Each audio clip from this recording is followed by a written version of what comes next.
Good evening everybody. कल वाली class से हमने नए topic change in profit sharing ratio का डिस्कशन स्टार्ट किया था। इस चैप्टर में जर्नल एंट्रीज पास नहीं करनी है, लेजर अकाउंट्स नहीं बनाने हैं, मतलब अकाउंटिंग में जो हम जनरली किया करते हैं वैसा कुछ भी नहीं करना है, सिर्फ कैलकुलेशन करना है रेशियोज का, सैक्रिफाइसिंग रेशियो का, गेनिंग रेशियो का, न्यू रेशियो का।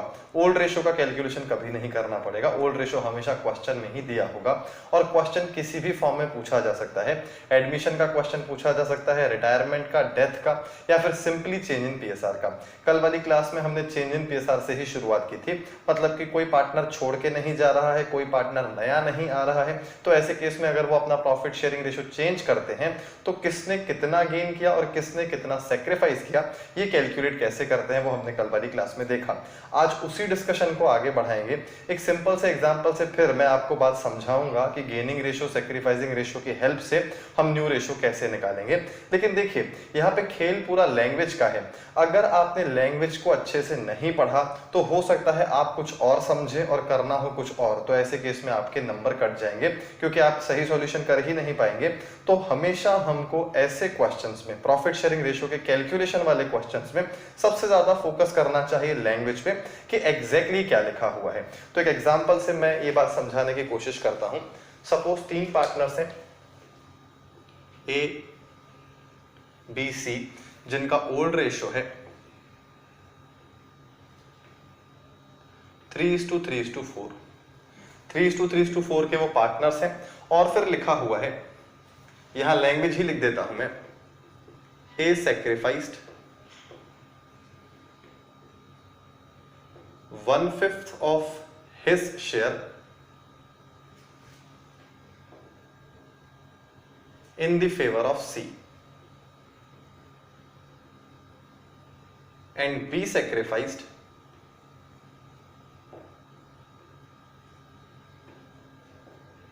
1/10 in the favor of C। दोनों पार्टनर्स ने सी के फेवर में सेक्रीफाइस किया है, ए ने भी और बी ने भी। तो अब सबसे पहले हम रिकॉल कर लेते हैं जो कल हमने समझा था। क्या इस क्वेश्चन में सेक्रीफाइसिंग रेशियो निकाला जा सकता है? The answer is yes, sacrificing ratio निकाला जा सकता है, क्योंकि एक से ज्यादा पार्टनर्स अगर सेक्रीफाइस कर रहे हैं तो ऐसे केस में उनके सेक्रीफाइस का जो रेशियो होगा वही सेक्रीफाइसिंग रेशियो माना जाएगा। और क्या इस क्वेश्चन में गेनिंग रेशियो निकाला जा सकता है? द आंसर इज नो, क्योंकि यहाँ पे गेन करने वाला केवल एक पार्टनर है सी, इसीलिए एक पार्टनर गेन कर रहा है। एक से ज्यादा पार्टनर्स गेन करते तो फिर गेनिंग रेशियो निकाला जा सकता।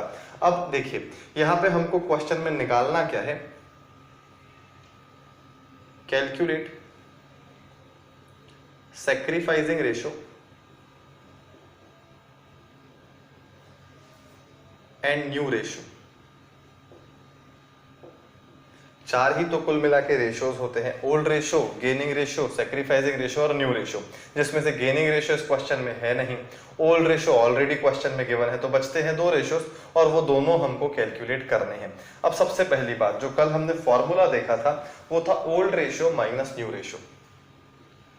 Old ratio minus new ratio करके अगर फिगर पॉजिटिव आएगा तो उसको सेक्रीफाइस बोलते थे, मतलब ये एक प्रकार से सेक्रीफाइसिंग रेशियो का ही फॉर्मूला है। मल्टीपल चॉइस क्वेश्चंस में एग्जाम में पूछा जाता है कि सेक्रीफाइसिंग रेशियो का मतलब क्या है या फिर सेक्रीफाइसिंग रेशियो को कैसे एक्सप्रेस किया जाता है। तो old ratio minus new ratio is equals to sacrificing ratio. ऐसा इसीलिए बोल सकते हैं क्योंकि अगर ओल्ड माइनस न्यू करने पे पॉजिटिव फिगर आ रहा है तो उसको सेक्रीफाइस बोलते हैं, मतलब कहीं ना कहीं हम सेक्रीफाइस ही कैलकुलेट कर रहे हैं जब हम ओल्ड माइनस न्यू कर रहे हैं। तो गेनिंग रेशियो की जब बात करेंगे तब हो सकता है फॉर्मूला हम अलग से पढ़ें, भले कैलकुलेशन हम वैसे ही करेंगे जैसे कर रहे हैं, लेकिन एक फॉर्मूला और लिख सकते हैं आप। गेनिंग रेशियो के लिए new ratio minus old ratio किया जाता है और इसको हमने अभी तक डिस्कस नहीं किया है। गेनिंग रेशियो को क्यों new ratio minus old ratio बोला जाता है इसकी बात हम आगे आने वाले समय में करेंगे। फिलहाल तो हमने सिर्फ इतनी बात की है कि old ratio minus new ratio करके अगर पॉजिटिव फिगर आ रहा है तो उसको सेक्रीफाइस बोलेंगे, और ऐसे अगर 2-3 पार्टनर्स सेक्रीफाइस कर रहे हैं तो उनका रेशियो अगर हम कैलकुलेट करें तो उसको सेक्रीफाइसिंग रेशियो बोलेंगे। इसकी बात हमने अभी तक नहीं की है, लेकिन आगे आने वाले समय में करेंगे। वैसे तो जरूरत ही नहीं पड़ती, लेकिन मैंने कल वाली क्लास में बोला था कि अब मल्टीपल चॉइस क्वेश्चंस जो आ आ रहे हैं, तो ऐसे केस में उन क्वेश्चंस में कोई प्रॉब्लम ना हो, इसीलिए हम इसको अलग से समझेंगे। अदरवाइज इस फॉर्मूले से पूरा काम हो जाता। मतलब अगर न्यूमेरिकल के एंगल से बात करें तो हमारे सारे न्यूमेरिकल्स इस फॉर्मूले से सॉल्व हो सकते हैं क्या? बिल्कुल सॉल्व हो सकते हैं। न्यूमेरिकल्स तो क्या, एडमिशन, रिटायरमेंट, डेथ, डिसोल्यूशन के किसी भी कंसेप्ट प्रॉब्लम में कोई प्रॉब्लम नहीं आएगी, चाहे कितना भी डिफिकल्ट कैलकुलेशन हो। लेकिन आपको रेशो के कैलकुलेशन में इस फॉर्मूले की हेल्प से पूरा क्वेश्चन बन जाएगा। लेकिन इसका डिस्कशन जरूरी है। जो वन वर्ड क्वेश्चन पूछे जा रहे हैं, जो फॉर्मूले पूछे जा रहे हैं डायरेक्ट मल्टीपल चॉइस में, तो उनका आंसर अदरवाइज हो सकता है आपसे ना बने, इसीलिए समझना पड़ेगा। और हाँ, इसको याद करके भी चले जाएंगे तो भी काम हो जाएगा, क्योंकि फॉर्मूला पूछा जाएगा या फिर मीनिंग पूछा जाएगा, तो मीनिंग भी याद कर ले, फॉर्मूला भी याद कर ले तो भी काम हो जाएगा। लेकिन फिर भी इसका डिस्कशन हम करेंगे, लेकिन अभी नहीं, जब हम बात करेंगे रिटायरमेंट की। देखिए, कल वाली क्लास से हमने क्या चालू किया है कि पार्टनर्स वही के वही हैं, कोई नया पार्टनर नहीं आ रहा है, कोई एग्जिस्टिंग पार्टनर फर्म छोड़ के नहीं जा रहा है। तो ऐसे केस में हम न्यू रेशो कैसे निकालेंगे? अब एडमिशन का डिस्कशन करेंगे, रिटायरमेंट का डिस्कशन करेंगे। तो जब रिटायरमेंट का डिस्कशन करेंगे तब हम ये फॉर्मूला समझेंगे। अभी देखते हैं इस क्वेश्चन में न्यू रेशो कैसे निकलेगा। अब हाँ, न्यू रेशो कैसे निकलेगा और सैक्रिफाइसिंग रेशो के लिए ओल्ड माइनस न्यू करना पड़ेगा। तो पहले हम न्यू रेशो निकालें या पहले हम सैक्रिफाइसिंग रेशो निकालें? ध्यान से समझिएगा। अगर दोनों पार्टनर्स का सैक्रिफाइस गिवन है तो हम सैक्रिफाइसिंग रेशो डायरेक्ट निकाल सकते हैं। मतलब यहाँ पे देखिए, ए ने सैक्रिफाइस किया है 1/5 ऑफ हिज शेयर और बी ने सैक्रिफाइस किया है 1/10 इन द फेवर ऑफ सी। ए का भी सैक्रिफाइस गिवन है, बी का भी सैक्रिफाइस गिवन है, तो ऐसे केस में हम डायरेक्ट सैक्रिफाइसिंग रेशो निकाल सकते हैं। लेकिन लैंग्वेज हमको ढंग से पढ़नी है। और यहाँ पे देखिए, जो ये हिज शेयर लिखा हुआ है, इस क्वेश्चन में सबसे ज्यादा इंपॉर्टेंट है यही समझना कि इस हिज शेयर का मतलब क्या है। अब मेरी बात को ध्यान से सुनिएगा। कल वाली क्लास में हमने जो क्वेश्चंस किए थे उसमें सिर्फ इतना लिखा हुआ था, जैसा यहाँ पे बी के केस में लिखा हुआ है कि B sacrificed 1/10 in the favour of C. तो कल वाली क्लास में हमने हिज शेयर का मतलब नहीं समझा था। आज वाली क्लास में हम हिज शेयर का मतलब समझेंगे, क्योंकि हो सकता है लैंग्वेज ऐसी हो जैसे बी के लिए लिखी हुई है, हो सकता है लैंग्वेज ऐसी हो जैसी ए के लिए लिखी हुई है, और दोनों का मीनिंग अलग अलग है। अब सपोज देखिए, परसेंटेज में बात करते हैं, क्योंकि समझने के लिए हमेशा परसेंटेज का सहारा लेना पड़ता है, अदरवाइज आप समझें कि कैलकुलेट करें, इसी में उलझ जाएंगे। देखिए, सपोज 50% शेयर है ए का, 30% शेयर है बी का और 20% शेयर है सी का। मान लेते हैं, इन फ्रैक्शंस को मैंने परसेंटेज में कन्वर्ट नहीं किया है, ये अलग एग्जांपल है, ये सिर्फ समझने के लिए है कि हिज शेयर का क्या मतलब है। अब सपोज लिखा हुआ है कि ए 10% सी को देगा। पूरी बात हम परसेंटेज में ही कर रहे हैं। ए का 50% शेयर है, ए 10% शेयर सी को देगा। तो ऐसे केस में अगर हम ए का बचा हुआ शेयर निकालें तो कितना आएगा? 40%। तो जब हमने 40% का कैलकुलेशन किया तो 10% सीधा सीधा माइनस कर दिया। लिखा हुआ था ए ने 10% सी को दिया, तो ए ने 10% सी को दिया तो सीधा सीधा ही माइनस करेंगे ना। इसमें सोचने जैसा क्या है? सोचने जैसा इसमें नहीं है। लेकिन अगर आपसे ऐसा बोला जाए कि ए ने अपने शेयर का 10% सी को दिया, तो भी क्या उसका मतलब यही होगा कि उसने 50% में से 10% सी को दे दिया है, कि उसने 50% का 10% सी को दिया है? यही लैंग्वेज की वजह से डिफिकल्टी होती है क्वेश्चन को सॉल्व करने में, कि ए ने 10% शेयर ओवरऑल फर्म का सी को दिया है क्या, कि उसने अपने शेयर का 10% सी को दिया है। क्योंकि अगर उसने अपने शेयर का 10% सी को दिया है तो वो ओवरऑल फर्म के एंगल से 10% भी नहीं होगा, क्योंकि उसका शेयर 100% तो हो नहीं सकता। उसका शेयर होगा 70%, 80%, 40%, जितना भी उसका शेयर होगा उसका 10% वो अगले पार्टनर को दे रहा है। तो उसका 10% पहले कैलकुलेट करना पड़ेगा ना। जैसे इस क्वेश्चन में मैं बोल सकता हूं, अगर 50% का 10% सी को दिया जा रहा है तो 50 का 10% कैसे निकालेंगे? यहां पे 50 का 10% निकालेंगे, 50 इंटू 10/100, तो ये आ जाएगा 5%, क्योंकि 50 भी परसेंट ही था। तो ऐसे केस में हम ये बोल सकते हैं कि जो बात लिखी गई है कि ए जो है वो अपने शेयर का 10% दे रहा है, तो वो 10% नहीं दे रहा है, वो एक्चुअली 5% दे रहा है, क्योंकि 5% ए के शेयर का 10% ही है। तो ऐसे केस में अगर हम 10% डायरेक्ट ए के शेयर से माइनस कर देंगे तो आंसर गलत हो जाएगा, क्योंकि 10% ओवरऑल ऑर्गेनाइजेशन का शेयर ए से सी की तरफ नहीं जा रहा है। हम देखिए जो यहाँ पे माइनस करते हैं ना, वो ओवरऑल ऑर्गेनाइजेशन का शेयर होना चाहिए, किसी भी पार्टनर का पर्सनल शेयर नहीं होना चाहिए। मतलब ये कि जैसे यहाँ पे लिखा हुआ है 1/5 ऑफ हिज शेयर, तो हम ए के कैलकुलेशन के समय 3/10 उनका रेशो है 3/10। अब ए ने अगर सेक्रीफाइस किया है तो ए का खुद का शेयर कम हो जाएगा, तो हम 1/5 डायरेक्टली कभी नहीं कर सकते। अब डायरेक्टली कभी नहीं कर सकते ऐसा इसीलिए है क्योंकि यहाँ पे 1/5 ऑफ हिज शेयर लिखा हुआ है, तो इस 1/5 शेयर का भी कैलकुलेशन करना पड़ेगा। और कैलकुलेशन इसीलिए करना पड़ेगा क्योंकि एक्चुअली उसने 1/5 दिया ही नहीं है, उसने तो अपने शेयर का 1/5 दिया है, जबकि हमको यहाँ पे सेक्रीफाइस माइनस करना होता है ओवरऑल फर्म के एंगल से कितना शेयर एक पार्टनर से दूसरी पार्टनर की तरफ जा रहा है। तो ये मत सोचिएगा, कुछ स्टूडेंट्स को डाउट आने लगा होगा कि सर हम ए का ही सेक्रीफाइस देखेंगे ना। बिल्कुल हम ए का ही सेक्रीफाइस देखेंगे। जैसे यहाँ पे 50 में से ए ने सेक्रीफाइस किया था 10% सी के फेवर में, तो ये ओवरऑल 10% सेक्रीफाइस किया था। अब अगर लिखा हुआ है 10% अपने शेयर का सेक्रीफाइस किया है, तो भी अगर आप 50 में से 10 माइनस करेंगे तो उसका शेयर 40% आ जाएगा, जबकि उसने अपने शेयर का 10% सेक्रीफाइस किया है। मतलब 50 का 10% मतलब 5%, तो उसके पास 45% बचना चाहिए, लेकिन हमने उसको ओवरऑल 10% मान लिया। तो ये जो ओवरऑल ऑर्गेनाइजेशन का 10% है और वो उसके पर्सनल शेयर का 10% है, इन दोनों बातों में फर्क समझ में आना चाहिए। किसी क्वेश्चन में कोई लैंग्वेज होगी तो किसी क्वेश्चन में कोई लैंग्वेज होगी। आपने अगर ढंग से क्वेश्चन नहीं पढ़ा और डायरेक्ट यहां से 1/5 माइनस कर दिया तो आपका आंसर गलत आ सकता है, और ऐसा आंसर आ सकता है जो बिल्कुल लॉजिकली सही नहीं होगा, मतलब इम्प्रैक्टिकल आंसर भी आ सकता है। हो सकता है आपका न्यू रेशो माइनस में आ जाए। मैं आपको एक सिंपल सा एग्जांपल देता हूं। सपोज ए बी सी का ये रेशो जो है 50 30 20, इसकी जगह ए बी सी का रेशो होता 10%, 20%, 70%, ये ए बी सी का रेशो होता। और क्वेश्चन में लिखा हुआ है कि ए ने अपने शेयर का 50% बी को दे दिया। अब ए ने अपने शेयर का 50% बी को दिया, तो क्या ये पॉसिबल है? बिल्कुल पॉसिबल है। अपने शेयर का 50% मतलब 10 का आधा, मतलब 5% बी को दिया। लेकिन अगर हम इसको ऐसे समझें कि ए ने 50% बी को दे दिया, तो उसके पास जब खुद के पास 50% ऑर्गेनाइजेशन का है ही नहीं, तो वो किसी दूसरे पार्टनर को 50% कैसे दे सकता है? मतलब यहाँ पे अगर हम लैंग्वेज को गलत समझेंगे और डायरेक्ट 10 - 50% करने की कोशिश करेंगे, तो ए का फाइनल न्यू रेशो आ जाएगा 40%, वो भी माइनस में। तो ऐसे केस में ये आंसर तो इम्प्रैक्टिकल है, क्योंकि जो न्यू रेशो है वो कभी भी नेगेटिव नहीं हो सकता है। नेगेटिव हो सकता है गेनिंग रेशो, जितना भी अभी तक हमने समझा है। अगर डिफरेंस निकालने पे रिजल्टेंट फिगर अगर नेगेटिव है तो वो गेनिंग रेशो में ही हो सकता है। सैक्रिफाइसिंग रेशो हमेशा पॉजिटिव आएगा, क्योंकि हम old ratio minus new ratio कर रहे हैं फिलहाल तो। और ओल्ड रेशो जो है वो तो हमेशा पॉजिटिव रहेगा, न्यू रेशो भी हमेशा पॉजिटिव होगा।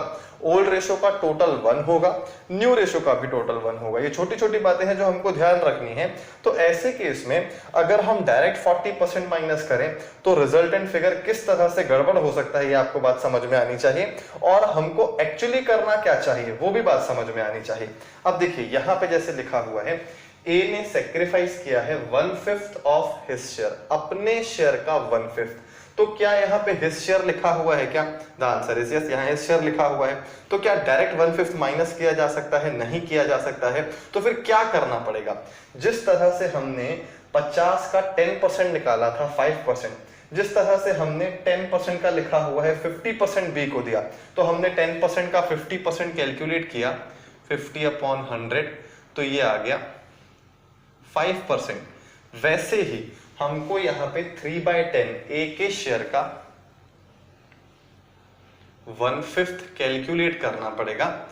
इस तरह से हम ए के शेयर का 1/5 कैलकुलेट कर पाएंगे।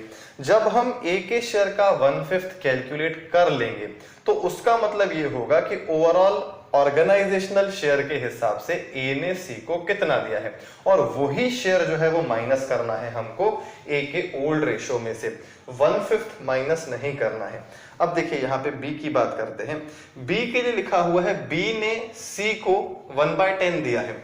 अपने शेयर का 1/10 नहीं दिया है, 1/10 डायरेक्ट दे दिया है। तो 1/10 डायरेक्ट दे दिया है मतलब ऑर्गेनाइजेशनल शेयर की बात चल रही है, उसने 1/10 दिया है सी को, तो 1/10 हम डायरेक्टली माइनस कर सकते हैं, लेकिन ए के केस में नहीं कर सकते। तो यहाँ पे बी का जब शेयर निकालेंगे तो 3/10 जो उसका ओल्ड रेशो है, उसमें से उसने सेक्रीफाइस किया 1/10 डायरेक्ट। तो अब इन दोनों का डिनोमिनेटर सेम है, तो 3 - 1 करेंगे तो आ जाएगा 2/10।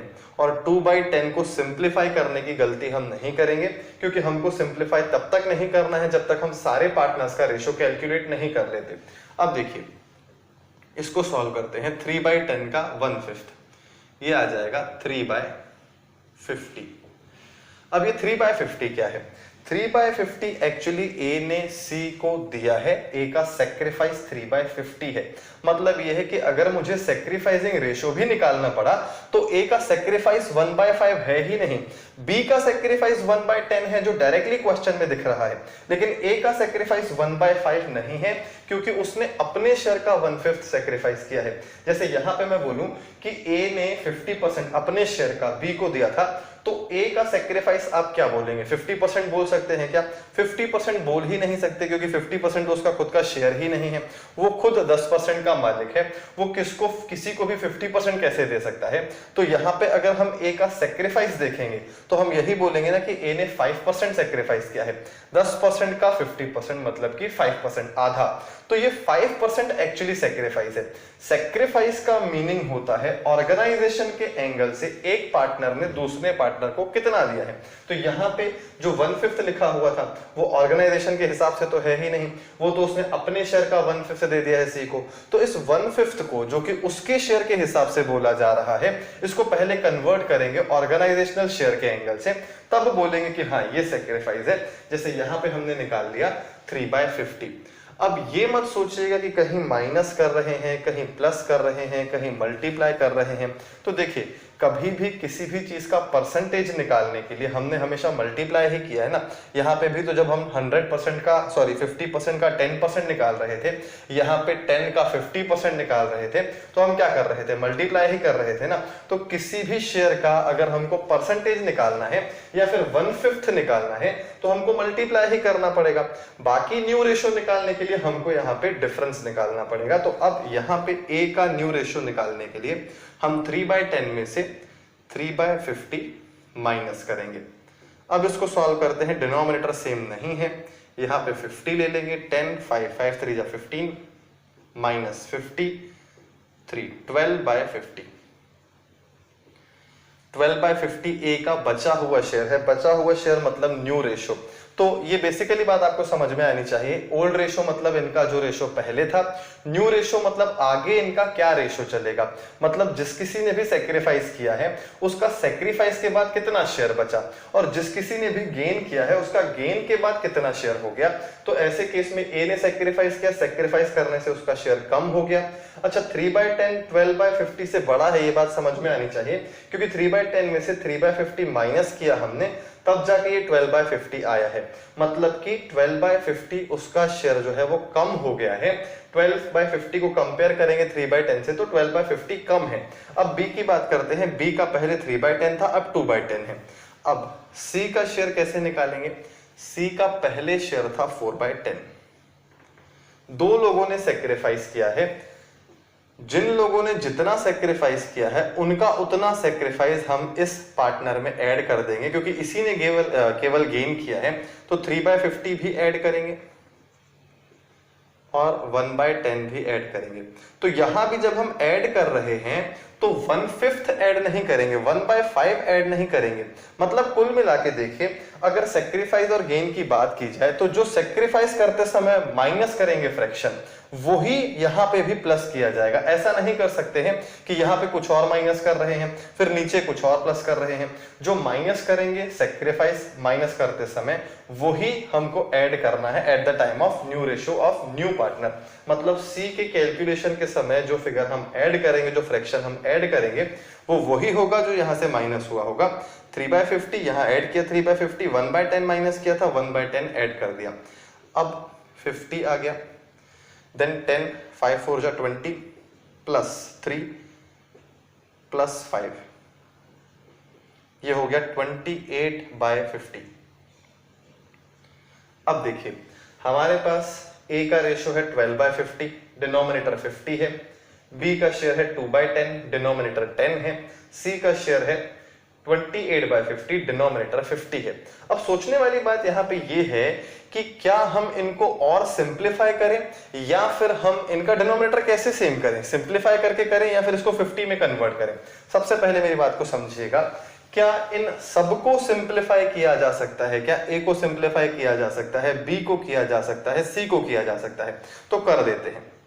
ये हो गया 6/25, 14/25, 1/5। अब समझिएगा यहां पे 25 है, इसको और सिंप्लीफाई नहीं कर सकते, 14/25 को और सिंप्लीफाई नहीं कर सकते, 1/5 को भी और सिंप्लीफाई नहीं कर सकते, मतलब इनको और सिंप्लीफाई तो नहीं कर सकते हैं। अब क्या करें?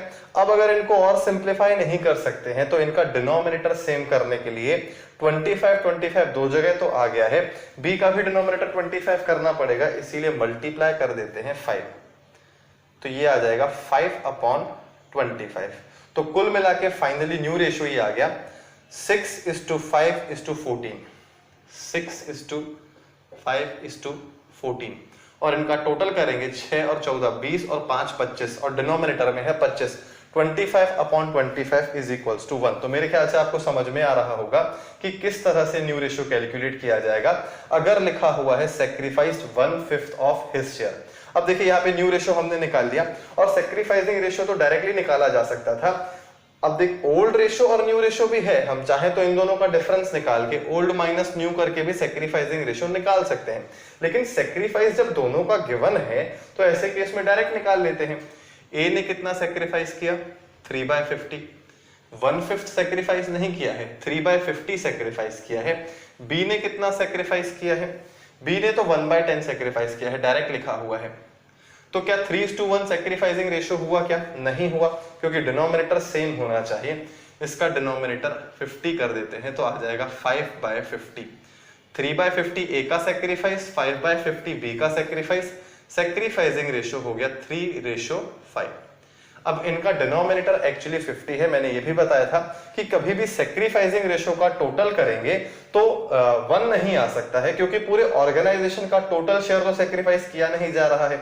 ओल्ड रेशियो का टोटल 1 होता है, न्यू रेशियो का टोटल 1 होता है, लेकिन सेक्रीफाइसिंग रेशियो का टोटल कभी 1 नहीं होगा।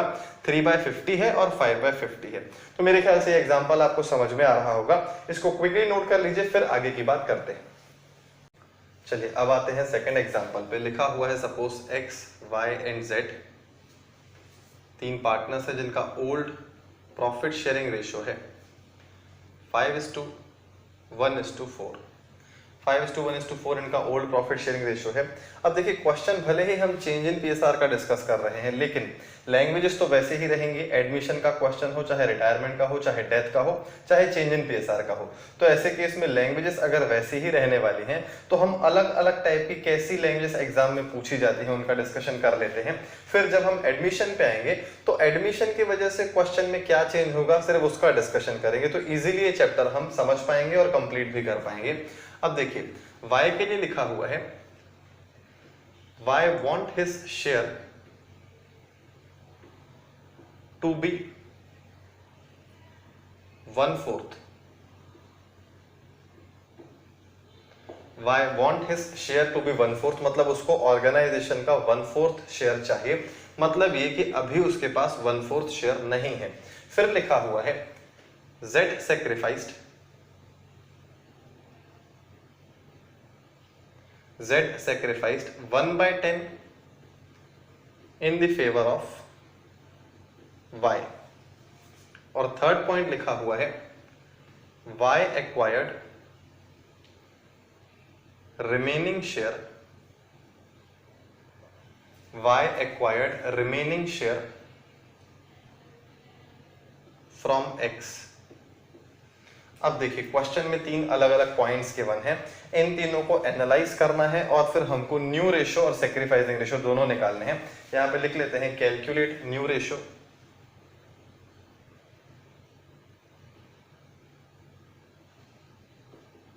And sacrificing ratio.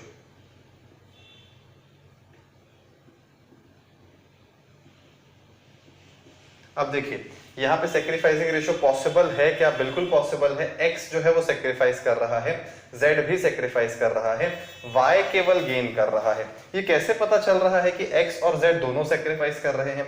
तो हम पढ़ते हैं क्वेश्चन में क्या लिखा हुआ है। सबसे पहले लिखा हुआ है y अपना शेयर बढ़ा के 1/4 करना चाहता है। तो ऐसे केस में कोई ना कोई तो उसको शेयर बेचेगा, और ये भी बिल्कुल पक्की बात है कि एट प्रेजेंट y का जो शेयर है वो 1/4 नहीं है। एट प्रेजेंट उसका शेयर है 1/10, और 1/10 1/4 से छोटा होता है। अब लिखा हुआ है z sacrificed 1/10 in the favor of y। z ने 1/10 y को दे दिया, क्योंकि y को अपना शेयर बढ़ाना है तो उसने 1/10 z से ले लिया। अब फिर लिखा हुआ है y acquired remaining share from x, मतलब ये 1/10 लेने के बाद भी उसका जो रिक्वायर्ड शेयर है 1/4 वो पूरा नहीं हो रहा है, इसीलिए जो बचा हुआ शेयर है उसने x से लिया है। अब x से उसने कितना शेयर लिया है वो डायरेक्टली नहीं लिखा हुआ है, उसका कैलकुलेशन हमें करना पड़ेगा। तो पहली बात तो ये कि हम क्यों कैलकुलेशन करें उसका। अब देखिए यहाँ पे इसीलिए कैलकुलेशन करना पड़ेगा क्योंकि x का सेक्रीफाइस डायरेक्टली गिवन नहीं है, और x ने कितना सेक्रीफाइस किया है जब तक ये पता नहीं चलेगा तब तक हम x का न्यू रेशो कैसे निकाल पाएंगे, क्योंकि क्वेश्चन में न्यू PSR निकालना है। इनफैक्ट सेक्रीफाइसिंग रेशो भी कैसे निकाल पाएंगे, इससे पहला वाला जो क्वेश्चन था उसमें दोनों पार्टनर्स का सेक्रीफाइस गिवन था, सिर्फ फर्क इतना था कि एक में लिखा हुआ था हिज शेयर, एक में नहीं लिखा हुआ था। तो हमने हिज शेयर वाले को कन्वर्ट करके निकाल लिया कि उसका सेक्रीफाइस कितना है। दोनों पार्टनर्स का सेक्रीफाइस आ गया, फिर सेक्रीफाइसिंग रेशियो निकाल लिया। लेकिन यहाँ ऐसा नहीं है, z का सेक्रीफाइस डायरेक्टली गिवन है, 1/10 ऑफ हिज शेयर नहीं लिखा है, यहाँ पे सिंपली लिखा हुआ है 1/10। तो 1/10 z का सेक्रीफाइस तो पता है, लेकिन x का सेक्रीफाइस जब तक पता नहीं होगा तब तक हम सेक्रीफाइसिंग रेशो कैसे एक्सप्रेस कर पाएंगे। इसके अलावा न्यू प्रॉफिट शेयरिंग रेशो भी नहीं निकल पाएगा। हाँ, एक चीज बिल्कुल पक्की है कि y को अगर अपना शेयर 1/4 रखना है तो ये उसका न्यू रेशो ही है। वो आगे 1/4 शेयर चाहता है, अभी उसका शेयर है 1/10। तो अब x और z का न्यू रेशो बस हमको पता लगाना है। y का तो पहले ही पता है कि इसका शेयर 1/4 होना ही होना है। सारे एडजस्टमेंट्स जो हो रहे हैं वो इसका 1/4 शेयर हो जाए, इसीलिए तो हो रहे हैं। तो कुल मिला के इसका शेयर फिर 1/4 से अलग कैसे हो सकता है। यही तो सबसे पहली कंडीशन है कि y को अपना शेयर 1/4 चाहिए ही चाहिए, मतलब एट प्रेजेंट उसका शेयर 1/4 नहीं है। सबसे पहले तो हम क्या करते हैं, z का कैलकुलेशन पूरा कर लेते हैं, क्योंकि z के बारे में पूरी इंफॉर्मेशन गिवन है। ये x then y then z, हम क्या करते हैं ओल्ड माइनस न्यू करके, सॉरी ओल्ड में से सेक्रीफाइस माइनस कर देते हैं तो न्यू आ जाता है। क्योंकि हमने ये देखा है कि ओल्ड माइनस न्यू करो तो सेक्रीफाइस निकलेगा। तो अगर सेक्रीफाइस को यहाँ लेके जाएंगे और न्यू को यहाँ लेके जाएंगे तो ऐसे केस में ओल्ड माइनस सेक्रीफाइस करेंगे तो न्यू निकल आएगा। तो कुल मिला के x के शेयर में से x का सेक्रीफाइस माइनस करना है, y के शेयर में से y का सेक्रीफाइस नहीं माइनस कर सकते क्योंकि वो गेन कर रहा है, और गेन भी पता करने की जरूरत नहीं है क्योंकि y का डायरेक्ट न्यू रेशो गिवन है। तो y का फाइनल आंसर 1/4 है, ये हमको मालूम है। हमको कैलकुलेशन x और z का करना है केवल, और यहाँ पे गेन वगैरह पता लगाने की जरूरत नहीं है क्योंकि क्वेश्चन में गेनिंग रेशो तो पूछा नहीं गया है, सेक्रीफाइसिंग रेशो पूछा गया है, और सेक्रीफाइसिंग रेशो मतलब x और z का निकलेगा। तो y का तो कोई रोल है ही नहीं, y का answer final +new ratio fix हो चुका है 1/4। अब देखिए, अब z की बात करते हैं। z का पहले शेयर था 4/10, 5 + 1 6 + 4 10, 4/10 पहले था। क्या उसने अपने शेयर का 1/10 y को दिया है क्या? नहीं, उसने अपने शेयर का 1/10 नहीं दिया है। यहाँ पे z sacrificed 1/10 of his share नहीं लिखा हुआ है, यहाँ पे सिंपली लिखा हुआ है 1/10 y को दिया है, तो इसके खुद के पास बचा 3/10। y का शेयर है 1/4, z का शेयर है 3/10। तो ऐसे केस में इन दोनों का डिनोमिनेटर सेम तो है नहीं, लेकिन हमको फिलहाल सेम करना भी नहीं है जब तक हम x का शेयर नहीं निकाल लेते। अब देखिए, मैं आपको एक तरीका बताता हूं क्रॉस चेक करने के लिए, वो सही है। अगर आपको शॉर्टकट टेक्निक से निकालना है आंसर कि भाई चलो x का शेयर कितना है, तो हमको ये तो मालूम ही है कि पूरी ऑर्गेनाइजेशन का न्यू रेशो 1 ही होगा। तो अगर हम y और z दोनों का रेशो माइनस कर दे 1 में से तो हमें x का न्यू रेशो पता चल जाएगा, लेकिन x का सेक्रीफाइस पता नहीं चल पाएगा। फिर उसका सेक्रीफाइस पता करने के लिए ओल्ड माइनस न्यू करना पड़ेगा, उसका ओल्ड कितना, उसका न्यू कितना, तो उसका सेक्रीफाइस कितना। और ऐसे केस में लैंग्वेज का इंटरप्रिटेशन कैसे होता है हम वो भी नहीं सीख पाएंगे। हमने शॉर्टकट टेक्निक यूज कर ली, मतलब ये कि हमने ओवरऑल ऑर्गेनाइजेशन का शेयर लिया 1 जो कि होता ही है, जिसमें से z का न्यू रेशियो माइनस करेंगे, y का न्यू रेशियो माइनस करेंगे तो x का आ जाएगा। अच्छा याद रखिएगा, अगर हम ओवरऑल टोटल शेयर ऑर्गेनाइजेशन का 1 ले रहे हैं और हम वहां पे न्यू रेशियो की बात कर रहे हैं तो सारे पार्टनर्स का न्यू रेशियो ही निकलेगा, और अगर हम ओल्ड रेशियो की बात कर रहे हैं तो फिर सारे पार्टनर्स का ओल्ड रेशियो ही हमको लेना है। ऐसा नहीं बोल सकते हैं कि किसी पार्टनर का न्यू रेशियो ले लें, किसी पार्टनर का ओल्ड रेशियो ले लें और टोटल 1 आ जाए, ऐसा नहीं हो सकता है। या तो सबका न्यू रेशियो लेना पड़ेगा या सबका ओल्ड रेशियो लेना पड़ेगा।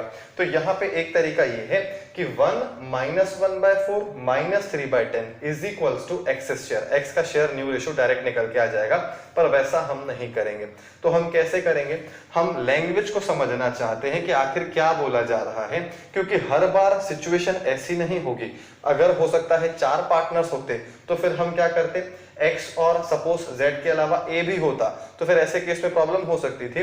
तो हमेशा 1 का सहारा नहीं लेना चाहिए। हाँ, अगर क्वेश्चन एग्जाम में जल्दी सॉल्व करना है और हम श्योर हैं कि हम यहाँ पे 1 का सहारा लेके और क्वेश्चन को इजीली सॉल्व कर पाएंगे तो फिर हम आगे बढ़ सकते हैं। अदरवाइज हमको समझ में तो हर बात आनी चाहिए। तो यहाँ पे पहले समझ लेते हैं कि x का शेयर हम कैसे निकाल सकते हैं। z ने 1/10 y को दे दिया है, तो अब अगर y का शेयर टोटल 1/4 होना चाहिए तो अब कितने शेयर की और जरूरत है ये तो पता लगाना पड़ेगा। तो ऐसे केस में ये कैसे पता लगाएंगे, देखिए y का एट प्रेजेंट शेयर जो है वो 1/10 है, उसका शेयर होना चाहिए 1/4।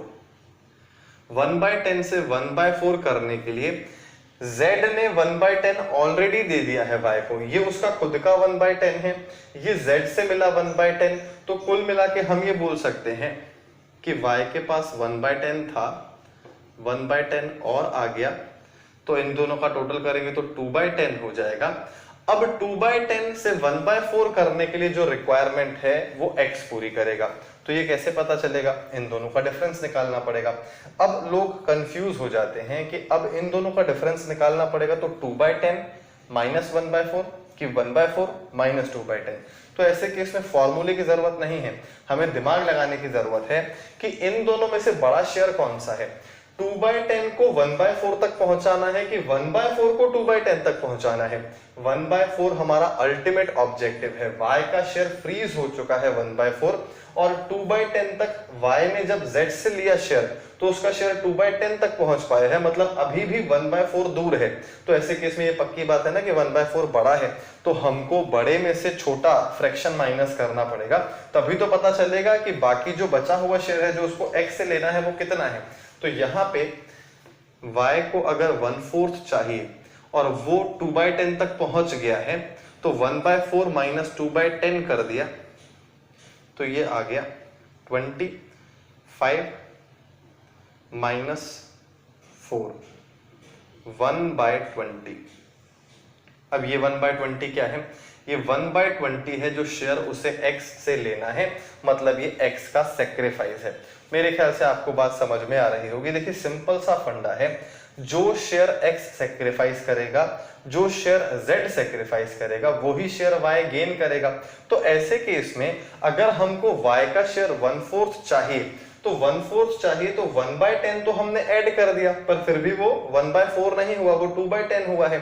तो 2/10 में और ऐसा क्या ऐड करें कि वो 1/4 हो जाए। तो हमने दोनों का डिफरेंस निकाल लिया, इसीलिए हमने पहले 1/4 लिया, मतलब 1/4 उसे चाहिए 25% और उसका शेयर एट प्रेजेंट है 2/10, इसको 20% भी बोला जा सकता है।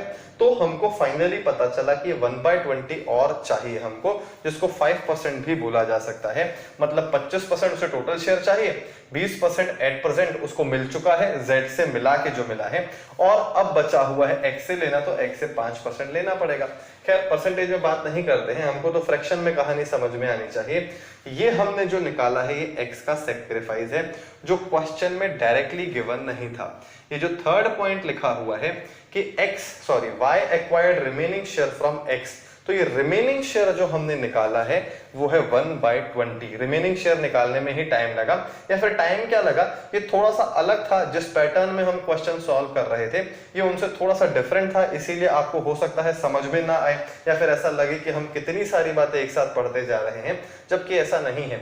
यहाँ पे सिर्फ एक स्टेप हमने अलग देखा है। लैंग्वेज थोड़ी सी चेंज होगी तो थोड़ा बहुत क्वेश्चन तो चेंज होगा ही होगा, लेकिन बेसिक फंडा तो वही चल रहा है कि जिस पार्टनर ने जितना सेक्रीफाइस किया है उसके ओल्ड में से उसका सेक्रीफाइस माइनस करते जाओ, उसका न्यू रेशियो निकलता जाएगा। अब एक्स की बात करते हैं। एक्स का पहले शेयर था 5/10। 5/10 में से उसने 1/20 सेक्रीफाइस किया है, ये एक्स का सेक्रीफाइस निकला है, न्यू रेशियो नहीं निकला है। 1/20 माइनस कर देते हैं तो ये आ जाएगा, y का तो फिक्स है 1/4। अब इनका डिनोमिनेटर आएगा 20, 10 to 10 -1 9/20। अब देखिए यहाँ डिनोमिनेटर है 20, 9/20 है, यहाँ पे 1/4 है और यहाँ पे 3/10 है। 9/20 को हम और सिंप्लीफाई कर ही नहीं सकते, और सबसे बड़ा डिनोमिनेटर यही है। यहाँ पे डिनोमिनेटर है 4 और यहाँ पे 10 है, लेकिन जो सबसे बड़ा डिनोमिनेटर है सबसे पहले उस पर फोकस करना चाहिए। क्या वो सिंप्लीफाई होगा? क्या नहीं होगा। अगर तो उसके अलावा जो बाकी पार्टनर्स का शेयर आ रहा है उसको सिंप्लीफाई करने से कोई सेंस ही नहीं है। ये छोटी छोटी बातें हैं जहां पे समय बचाया जा सकता है। जैसे सपोज यहाँ पे 3/10 की जगह 6/10 लिखा होता, और हमने पहला स्टेप ये सोचा कि पहले तो चलो सबको सिंप्लीफाई करते हैं क्योंकि सबका डिनोमिनेटर अलग अलग दिख रहा है, तो हम इसको 3/5 कर देंगे, जबकि 3/5 नहीं करना चाहिए। सबसे पहले हमको ये देखना चाहिए कि जो सबसे बड़ा डिनोमिनेटर है, जैसे यहाँ पे लिखा हुआ है 9/20, क्या ये 9/20 सिंप्लीफाई हो सकता है? क्या अगर 9/20 सिंप्लीफाई नहीं हो सकता है तो बाकियों को 20 पे लाना पड़ेगा, तो ऐसे केस में बाकियों को सिंप्लीफाई करके क्या हासिल हो जाएगा? इसीलिए हम सिंप्लीफाई करेंगे ही नहीं। 9/20 आ गया, ये 1/4 को इंटू 5 करेंगे तो ये हो जाएगा 5/20, और z को इंटू 2 करेंगे तो हो जाएगा 6/20। तो न्यू रेशियो हो गया 9:5:6। x y z का न्यू रेशियो आ गया 9:5:6, जिनका टोटल 20 होना ही चाहिए। 9 + 5 14 + 6 20, 20/20 करेंगे तो 1 आ जाएगा। हाँ, अब चेक करने के लिए हम ऐसा कर सकते हैं कि 1 टोटल शेयर ले लें, और फिर y का शेयर हमको पता था 1/4, z का शेयर हमको पता था फाइनली 3/10, ये दोनों माइनस करेंगे तो हमको x का शेयर 9/20 मिल ही जाएगा। ये क्रॉस चेक करने के लिए ठीक है, लेकिन फिलहाल हम लैंग्वेज समझ रहे हैं, तो ऐसे केस में इंटरप्रिटेशन कैसे होगा ये बात तभी समझ में आएगी जब हम इस तरह के शॉर्टकट यूज ना करें और हम इस तरह से क्वेश्चन को सॉल्व करें कि अगर y को चाहिए 1/4 होना चाहिए उसका शेयर, तो ऐसे केस में जो z से मिला वो माइनस कर देते हैं, बाकी बचा हुआ x दे देगा। अब एक और बात है इस क्वेश्चन में समझने वाली। देखिए यहाँ पे हमने क्वेश्चन में तो देखा कि y का शेयर 1/4 होना चाहिए, तो फिर यहाँ पे 5/20 क्यों आ रहा है? यहाँ पे तो कंडीशन पूरी ही नहीं हो रही। तो देखिए 5/20 आ रहा है, 5/20 का मतलब 1/4 ही होता है। कंडीशन यहाँ पे पूरी हो ही गई थी, लेकिन वो तो एक्सप्रेस करने के लिए हमने उसको चेंज कर दिया। जब भी एक्सप्रेस करने के लिए हम मल्टीप्लाई बाय 5 या फिर 4 करते हैं, जिस भी फिगर से मल्टीप्लाई करते हैं, तो उससे उसका रेशो कभी नहीं बदलता, सिर्फ एक्सप्रेस करने के लिए मल्टीप्लाई किया गया है। मतलब 1/4 इंटू 5 करने से वो 1/4 ही रहेगा। अगर हम इसको वापस सिंप्लीफाई करेंगे तो ये 1/4 हो जाएगा। तो हम ये नहीं बोल सकते हैं कि 5/20 शेयर आ गया है तो ये जो लिखा हुआ है 1/4 होना चाहिए उसका शेयर, ये कंडीशन पूरी नहीं हो रही है, बिल्कुल पूरी हो रही है। 5/20 इज इक्वल टू 1/4। तो मेरे ख्याल से ये क्वेश्चन भी आपको समझ में आ रहा होगा किस तरह से हम अलग अलग लैंग्वेजेस का इंटरप्रिटेशन कर रहे हैं। इस बात पे फोकस कीजिए। एडमिशन रिटायरमेंट में भी सारी चीजें ऐसी ही रहेंगी। अगर ये समझ में आएगा तो सब कुछ समझ में आने वाला है। खैर, इस एग्जाम्पल को भी नोट कीजिए, फिर नेक्स्ट एग्जाम्पल देखते हैं। चलिए अब बात करते हैं थर्ड एग्जाम्पल की, लेकिन थर्ड एग्जाम्पल की बात करें उससे पहले एक चीज मिस हो गई है। सेक्रीफाइसिंग रेशियो का कैलकुलेशन भी करना था। दो पार्टनर सेक्रीफाइस कर रहे थे, x और z। तो भले क्वेश्चन में z का सेक्रीफाइस पहले गिवन था, अगर क्वेश्चन में जो सीक्वेंस गिवन है वो x y z है, तो पहले हमको x का सेक्रीफाइस लेना है, फिर z का सेक्रीफाइस लेना है और फिर रेशियो कैलकुलेट करना है। तो x का सेक्रीफाइस था 1/20, z का सेक्रीफाइस था 1/10। तो 1/20 को तो कन्वर्ट नहीं कर सकते और सिंप्लीफाई नहीं कर सकते।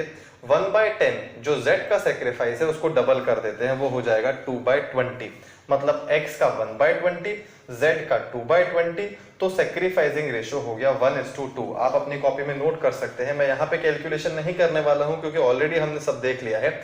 1:2 जो है वो सेक्रीफाइसिंग रेशियो है x और z का। अब देखिए, सपोज 4 पार्टनर्स हैं P, Q, R और S, जिनका आपस में प्रॉफिट शेयरिंग रेशियो है 4:3:2:1। अब लिखा हुआ है first point, R and S want their shares to be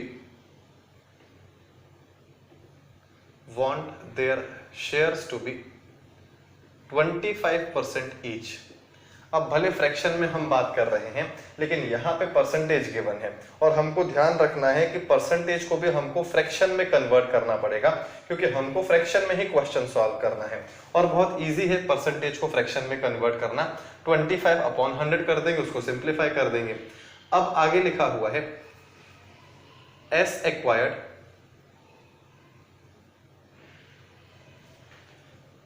his share from X acquired his share from P, R acquired his share from Q। Calculate new profit sharing ratio and sacrificing ratio। Calculate new profit sharing ratio and sacrificing ratio. अब देखिए इस question में फिर से एक बार बात करते हैं कि क्या सेक्रीफाइसिंग रेशियो निकाला जा सकता है। बिल्कुल निकाला जा सकता है। एस ने अपना शेयर लिया है P से, मतलब P ने सेक्रीफाइस किया। R ने अपना शेयर लिया है Q से, मतलब Q ने भी सेक्रीफाइस किया। तो अगर एक से ज्यादा पार्टनर सेक्रीफाइस कर रहे हैं तो सेक्रीफाइसिंग रेशियो निकल सकता है। क्या यहाँ पे गेनिंग रेशियो भी निकल सकता है? बिल्कुल निकल सकता है। R और S को अपना शेयर बढ़ाना है, 25% करना है, मतलब बढ़ाना है, तो ऐसे केस में दोनों गेन कर रहे हैं तो दोनों का गेनिंग रेशियो भी निकल सकता है। क्या यहाँ पे ऐसा भी बोला जा सकता है कि जो P और Q का सेक्रीफाइसिंग रेशियो होगा वही रेशियो गेनिंग रेशियो भी हो जाएगा इन दोनों के बीच में, R और S के बीच में? तो कहीं ना कहीं देखिए ऐसा बोला जा सकता है क्योंकि देखिए यहाँ पे ऐसा कुछ नहीं है कि कोई भी एक पार्टनर जो है वो दो लोगों से शेयर ले रहा हो। सीधा सीधा कैलकुलेशन है, R ने अपना शेयर किससे लिया है? Q से लिया है। S ने अपना शेयर किससे लिया है? P से लिया है।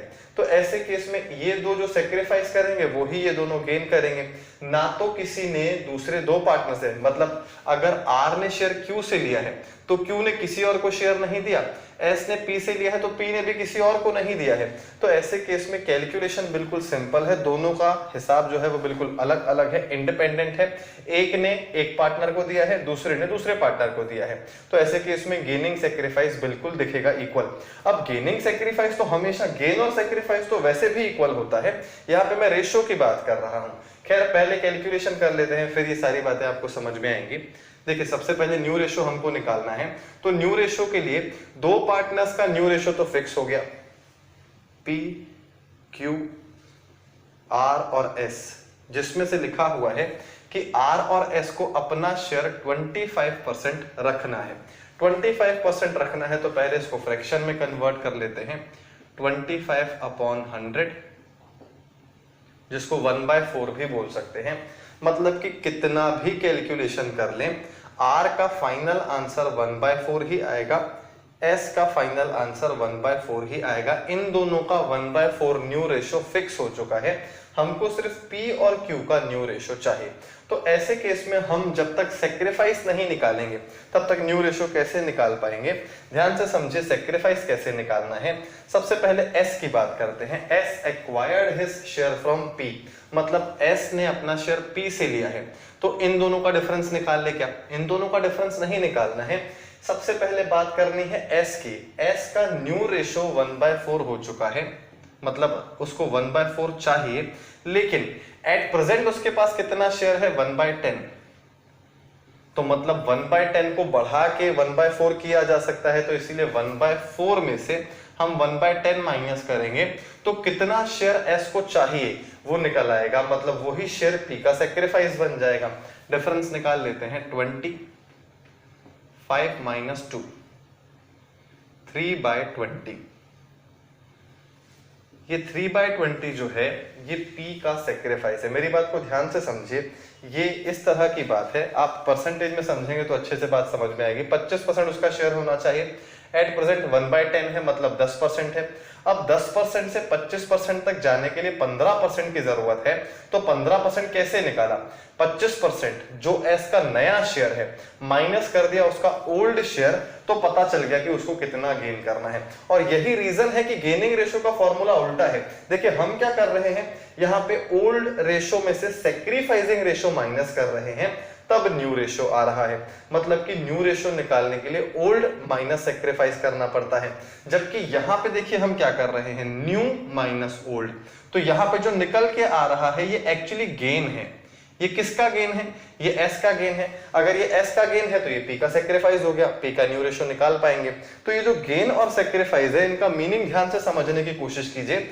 जब हम ओल्ड में से एडजस्टमेंट कर रहे हैं, ओल्ड में से माइनस कर रहे हैं, तो वो सेक्रीफाइस माइनस कर रहे हैं। लेकिन एस जो है यहाँ पे गेन कर रहा है, और गेन निकालने के लिए हमको न्यू माइनस ओल्ड करना पड़ता है, क्योंकि अगर हम ओल्ड माइनस न्यू करेंगे तो नेगेटिव हो जाएगा। कल हमने यही बात की थी कि ओल्ड माइनस न्यू करने पे अगर रिजल्टेंट फिगर नेगेटिव आए मतलब वो गेन है। तो ऐसे केस में हम अगर फॉर्मूले को रिवर्स कर दें, न्यू माइनस ओल्ड करने लग जाए, तो ये जो आएगा ये बिल्कुल सही आएगा, ये गेन आ रहा है और हम नेगेटिव में नहीं आ रहा है, क्योंकि हमने ओल्ड माइनस न्यू नहीं किया है, हमने न्यू माइनस ओल्ड किया है। मतलब न्यू रेशो बड़ा है, ओल्ड रेशो छोटा है। 1/4 होना चाहिए, 1/4 जो है वो 1/10 से बड़ा है, इसीलिए हमने न्यू रेशो पहले लिया, क्योंकि हमको मालूम है कि एस जो है वो गेन ही करेगा, उसका शेयर बढ़ेगा ही, तभी जाके उसका शेयर 1/4 होगा। तो कितना बढ़ेगा उसके लिए हमने न्यू माइनस ओल्ड करके देखा। हाँ, आप ऐसा भी कर सकते हैं, ओल्ड माइनस न्यू करेंगे जैसा हमने कल सीखा था, तो 1/10 माइनस 1/4 करेंगे तो ये आ जाएगा -3/20। तो ये माइनस में आ रहा है तो ये गेन होगा, क्योंकि हमने ओल्ड माइनस न्यू किया है। तो ये चीज बिल्कुल क्लियर होनी चाहिए कि सेक्रीफाइस अगर हमें निकालना है तो ओल्ड माइनस न्यू, गेन अगर हमको निकालना है तो न्यू माइनस ओल्ड। ऐसे केस में आंसर पॉजिटिव आएगा। अगर आंसर नेगेटिव आ रहा है, सपोज ओल्ड माइनस न्यू कर रहे हैं, आंसर नेगेटिव आ रहा है, तो मतलब गेन है, क्योंकि वो सेक्रीफाइस का फॉर्मूला है। और ऐसे ही अगर न्यू माइनस ओल्ड कर रहे हैं और आंसर माइनस में आ रहा है तो वो सेक्रीफाइस है, क्योंकि न्यू माइनस ओल्ड है वो गेन का फॉर्मूला है। तो ये दोनों फॉर्मूले आपको बहुत स्पेसिफिकली पता होने चाहिए, नहीं तो गड़बड़ होती जाएगी। आप कहीं साइड में लिख लीजिए, sacrifice is equals to old minus new, gain is equals to new minus old. वैसे तो मैंने बोला था कि हम इसका डिस्कशन करेंगे ही नहीं, या फिर रिटायरमेंट के टाइम पे करेंगे, लेकिन यहाँ पे अगर ये चीज सामने आ ही गई है तो ये चीज आप साइड में कहीं नोट कर लीजिए। रिटायरमेंट के टाइम पे इसका और डिटेल में डिस्कशन करेंगे, लेकिन बेसिकली आपको ये चीज पता होनी चाहिए कि अगर हम सेक्रीफाइस के लिए ओल्ड माइनस न्यू कर रहे हैं तो गेन के लिए न्यू माइनस ओल्ड करेंगे। और ऐसे केस में अगर ओल्ड माइनस न्यू का आंसर नेगेटिव आ जाए, नेगेटिव अगर आंसर आ जाएगा तो वो गेन हो जाएगा, क्योंकि तो सेक्रीफाइस का फॉर्मूला है ओल्ड माइनस न्यू। वैसे ही गेन का फॉर्मूला है न्यू माइनस ओल्ड। और अगर यहां पे आंसर नेगेटिव आ जाए तो वो हो जाएगा सेक्रीफाइस। तो मेरे ख्याल से आपको बात समझ में आ रही होगी। और अगर दो दो फॉर्मूले दिक्कत दे रहे हों तो न्यू माइनस ओल्ड को रहने दीजिएगा, ओल्ड माइनस न्यू से भी काम हो सकता है। ये ओल्ड माइनस न्यू किया 1/10 माइनस 1/4, ये तो हमको समझ में आ रहा है। एस का ओल्ड पता है 1/10, एस का न्यू पता है 1/4, तो 1/10 माइनस 1/4 तो समझ में आ रहा होगा। अगर रिजल्टेंट फिगर नेगेटिव है तो वो गेन है, ये भी समझ में आ रहा होगा, क्योंकि हम सेक्रीफाइस का फॉर्मूला देख रहे हैं। ओल्ड माइनस न्यू जो है वो सेक्रीफाइस का फॉर्मूला है। और अगर हम ओल्ड माइनस न्यू कर रहे हैं और नेगेटिव फिगर आ रहा है तो ऐसे केस में एस जो है वो गेन कर रहा है। और एस जितना गेन कर रहा है उतना ही पी सेक्रीफाइस कर रहा होगा, क्योंकि एस अपना शेयर पी से ही ले रहा है, वो क्यू से तो ले ही नहीं रहा है। तो ऐसे केस में हम पी का न्यू रेशो कैसे निकालेंगे? ये जो 3/20 है जो एस का गेन है वो P का सेक्रीफाइस है, और P का पहले शेयर था 4/10, माइनस कर देंगे 3/20, क्योंकि ये P का सेक्रीफाइस है, ये शेयर P ने S को दे दिया। अब इसके पास बचा 20, 10 2 8 - 3 5/20, ये P का शेयर है बचा हुआ। अब बात करते हैं R और Q की। R का शेयर न्यू रेशो है 1/4, ये पक्की बात है। ओल्ड रेशो है 2/10। अब हम क्या चाहते हैं, हम ओल्ड माइनस न्यू करना चाहते हैं कि न्यू माइनस ओल्ड करना चाहते हैं? आंसर दोनों से ही निकल सकता है। समझ लीजिए क्या करना है। अगर हम न्यू माइनस ओल्ड करेंगे तो R का गेन निकल आएगा, क्योंकि न्यू माइनस ओल्ड करेंगे तो गेनिंग रेशो का फॉर्मूला है ये। तो अगर न्यू माइनस ओल्ड करेंगे तो R का गेन आ जाएगा। R का गेन ही Q का सेक्रीफाइस होगा, क्योंकि शुरुआत R से ही करनी होगी, क्योंकि R का ही ओल्ड और न्यू दोनों पता है, Q का तो पता ही नहीं है, तो Q से तो हेल्प नहीं मिल सकती है, R की ही हेल्प लेनी पड़ेगी। R का ओल्ड है 2/10, R का न्यू है 1/4। तो हम यहाँ पे क्या करते हैं, न्यू माइनस ओल्ड करते हैं, 1/4 माइनस 2/10, और न्यू माइनस ओल्ड कर रहे हैं तो ऐसे केस में जो निकलेगा वो गेन ही आएगा। हाँ, नेगेटिव में आंसर आ गया तो वो सेक्रीफाइस हो जाएगा, 20 आएगा यहाँ पे, 4 5 - 4 1/20। देखिए 1/20 आंसर पॉजिटिव आया है, नेगेटिव नहीं आया है, मतलब ये गेन है। क्यों गेन है? क्योंकि हमने न्यू माइनस ओल्ड किया है। ओल्ड माइनस न्यू करें और रिजल्टेंट फिगर पॉजिटिव आ जाए तो वो सेक्रीफाइस होगा। अब ये जो 1/20 है, जो गेन किया है R ने, वो एक्चुअली सेक्रीफाइस किया है Q ने। तो ऐसे केस में ये जो सेक्रीफाइस है Q का, वो Q के ओल्ड रेशो में से माइनस कर देंगे। ओल्ड रेशो है 3/10, 3/10 में से माइनस कर देंगे हम 1/20। इन दोनों पार्टनर्स ने सेक्रीफाइस किया है और इन दोनों ने गेन किया है, तो इन दोनों का गेन ऐड करके न्यू रेशो निकालने की जरूरत ही नहीं पड़ी, क्योंकि इन दोनों का न्यू रेशो ऑलरेडी गिवन है। अदरवाइज हमको इन दोनों का गेन ऐड करके ही न्यू रेशो निकालना पड़ता। खैर यहाँ पे Q का रेशो निकाल लेते हैं, 20 6 - 1, ये आ गया 5/20। P का आ गया 5/20, Q का भी आ गया 5/20, R का है 1/4, S का भी है 1/4। अब समझते हैं, इन दोनों का डिनोमिनेटर 20 है, इन दोनों का 4 है। क्या ये 5/20 और सिंप्लीफाई हो सकता है? बिल्कुल हो सकता है। तो यहाँ पे इसको सिंप्लीफाई करते हैं, सबसे बड़ा डिनोमिनेटर 20 ही है, तो ये सिंप्लीफाई हो जाएगा 1/4, ये सिंप्लीफाई हो जाएगा 1/4। मतलब अब चारों इक्वल पार्टनर्स हो गए, सबका रेशो 1/4 आ रहा है, 1:1:1:1। मतलब अब फर्म में चारों इक्वल पार्टनर्स हैं, 25-25% के हैं सब, तो न्यू रेशो है 1:1:1:1। मेरे ख्याल से आपको ये क्वेश्चन समझ में आ रहा होगा। अब सेक्रीफाइसिंग रेशो की बात करते हैं। देखिए कभी भी आपको रेशो एक्सप्रेस करना है तो ये ध्यान रखिएगा कि जो सीक्वेंस क्वेश्चन में दिया गया है वही सीक्वेंस फॉलो करना है। और इस क्वेश्चन के बाद तो हम एडमिशन की बात करेंगे, चेंज इन पीएसआर की बात नहीं करेंगे अब, क्योंकि हमने अलग अलग टाइप के क्वेश्चंस देख लिए हैं ऑलरेडी। लेकिन एक्सप्रेस करने का तरीका हमेशा ही यही रहेगा, अगर नया पार्टनर आएगा तो उसको लास्ट में लिखेंगे, मतलब कि P, Q, R और S पहले से पार्टनर्स थे और T नया आ गया तो P, Q, R, S, T लिखेंगे। T को पहले नहीं लिखना है, बीच में भी नहीं लिखना है। और अगर कोई पार्टनर छोड़ के जा रहा है तो उसको सीधा सीधा हटा देंगे, मतलब अगर Q की डेथ हो जाती है तो बचेंगे P, R, S। तो सीक्वेंस यही रहेगा, पहले P फिर R फिर S, और अगर नया पार्टनर आएगा तो उसको लास्ट में लिखेंगे। तो ये चीज ध्यान रखिएगा। अब अगर हमको सेक्रीफाइसिंग रेशो निकालना है और गेनिंग रेशो निकालना है तो वो कैसे निकालेंगे? अब यहाँ पे देखिए, सेक्रीफाइस करने वाले P और Q हैं, तो पहले P को ही लिखना है फिर Q को लिखना है, क्योंकि इनका आपस में सीक्वेंस यही है। P ने कितना सेक्रीफाइस किया? ये 3/20। Q ने कितना सेक्रीफाइस किया? 1/20। डिनोमिनेटर भी सेम है, 3:1 आ गया आंसर। ये सेक्रीफाइसिंग रेशो है। अब गेनिंग रेशो भी निकाल लेते हैं, भले क्वेश्चन में नहीं पूछा गया है, लेकिन यहाँ पे दो इंडिपेंडेंट पार्टनर्स ने अपना शेयर दो दूसरे इंडिपेंडेंट पार्टनर्स को दिया है, तो तो कुछ कंफ्यूजन कहाँ है, ऐसा होता कि R जो है वो P से भी ले रहा है, Q से भी ले रहा है, S जो है वो भी P से भी ले रहा है, Q से भी शेयर ले रहा है, तो कुल मिला के हमको जो कैलकुलेशन करना पड़ता वो ट्रिकी हो जाता। ऐसे केस में थोड़ा सा कॉम्प्लिकेटेड एंगल से क्वेश्चन में सॉल्व करने में दिक्कत आती, तो रेशो निकालने में समय लगता। अब हम R और S का गेनिंग रेशो भी निकाल लेते हैं। R ने कितना गेन किया, पहले R का ही लिखेंगे। R का गेन ये निकाला है 1/20 और S का है 3/20, तो ये आ गया 1:3।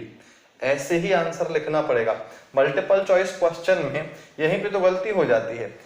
सैक्रिफाइसिंग रेशो है 3:1 और गेनिंग रेशो है 1:3।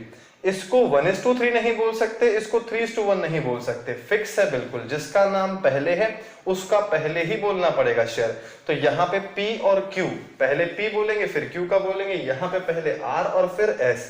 इसका 1/20, इसका 3/20, तो 1:3 है गेनिंग रेशो, 3:1 है सैक्रिफाइसिंग रेशो। तो मेरे ख्याल से ये gaining ratio, sacrificing ratio, old ratio, new ratio, ये बातें आपको समझ में आ रही होंगी।